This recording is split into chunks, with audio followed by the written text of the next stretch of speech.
privilege for me to be here in the midst of all of you.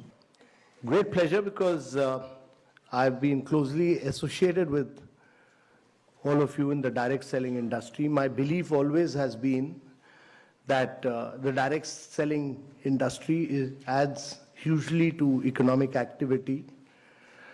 It is a major driver of India's growth, and that it provides the economic impetus to more than anything else.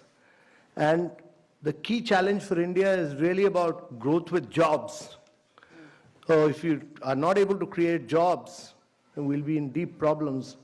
And therefore, jobs are very, very critical. And this industry creates jobs. And important thing is that we need to create jobs for women. We need to create jobs for women because in India, the contribution of women to gross domestic product, that is our GDP, is only 17%.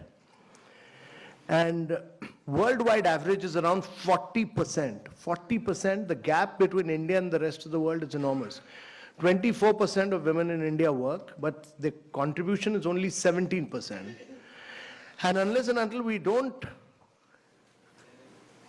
as a conscious policy, have gender parity, there is many more women to become economic drivers of growth, it will be very difficult for India to grow. And actually, if we are able to create gender parity, have 40% women working, we'll be adding $700 billion to India's GDP. Oh. So while we are growing at 7.6%, we need to grow at 9 to 10% per annum for 3 decades or more to be able to create jobs for a very young population. We are passing through a window of demographic transition, which rarely happens in history.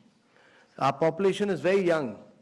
You know, the biggest social and economic transition that is taking place across the world is the fact that the population in Europe and America is getting older and older.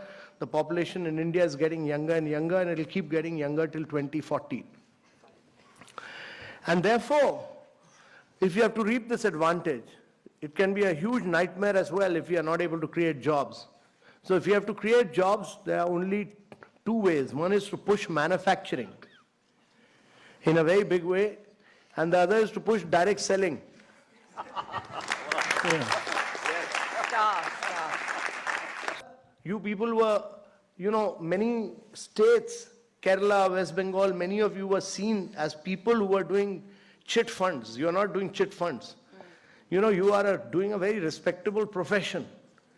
You are economic drivers of growth for India. So we respect that. And that has now been recognized. That has now been recognized that government has, by issuing these guidelines, clearly recognized that you are major players of India's economy, that you significantly contribute to India's economy, that you are adding to India's growth and wealth, and that you are creating jobs. And therefore, getting out with these guidelines were very important. And these guidelines have now been given to different states to realize that you are important players in India's economy, and every state will respect these guidelines because they have been issued by Government of India.